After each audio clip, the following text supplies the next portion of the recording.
I chased a mysterious runner through familiar woods, but something was off. Here's the truth. This gear is nothing without me. My legs, my mind, my talent. That's what makes the magic happen. Sorry to everyone who bought the same shoes thinking they'd run like me. They won't. Kip and only Kip, Wahoos are the future. Kip runs fast. I posted this with a perfectly curated flat lay of my gear, a trophy positioned in the corner for motivation, and my lucky blue Brooks hat front and center. I hit share, exited the app, and waited for the notifications to start chirping. I knew they would. I've been trail running's poster child for years, living proof that grit and glory don't always come without a side of ego. You know the type. Those of us, and sometimes the ladies, let's not be judgmental, who act like ultra trail running isn't just a lifestyle but a higher calling. Not everyone can handle it, and let's be honest, it takes a special kind of person to spend hours alone on trails, conquering terrain that would break most people in minutes. While others waste their weekends binge-watching TV, we're out grinding through miles of wilderness, proving we're tougher, faster, and more resilient than 99% of the population.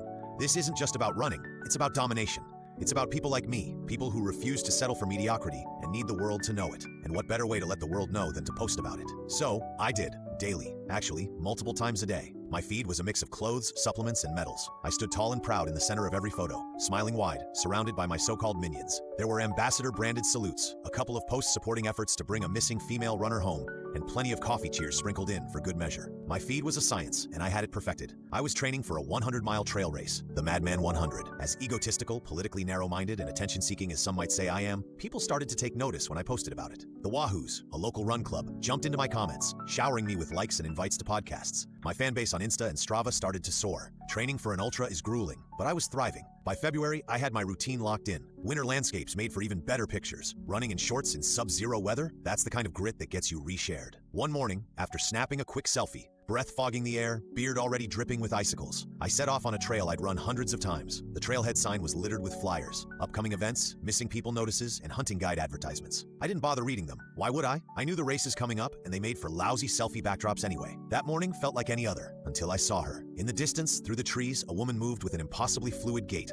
like she was floating over the uneven terrain. Other runners frequent these woods, but there was something about her, the way she seemed to vanish just as I thought I'd catch up. Her tracks were light and small, like a deer's. Her ponytail bobbed like a rabbit's tail, always disappearing just out of reach. Over the next few weeks, I couldn't stop looking for her. Every few days, I'd catch a glimpse of this phantom runner, her pink hat bouncing through the brush. Each time, she stayed just beyond my grasp. I never saw her car in the lot, so she must have been using another access point. I started parking at different trailheads, running at odd hours, burning through PTO just to find her. Ultra running can be an obsession, and for me, it or she became all-consuming. The lack of sleep and relentless miles took their toll. My time slowed, my body ached, shin splints, blisters, frostbite. My beard grew shaggy, streaked with gray, and my eyes, wild, desperate, stared back at me in the rearview mirror. Madman 100 was less than a month away, and it was time to taper my training. Less time on the trails unless I wanted to die trying. Then, in early March, I saw her again. This time, she was closer, her form more defined. She stopped, waved, and disappeared into the trees. My heart pounded as I slammed my truck into park, leaving the keys inside. I knew these trails like the back of my hand. I sprinted to cut her off at the bridge. The mist clung to the forest, muffling my footsteps as I closed the distance. The closer I got, the more uneasy I felt.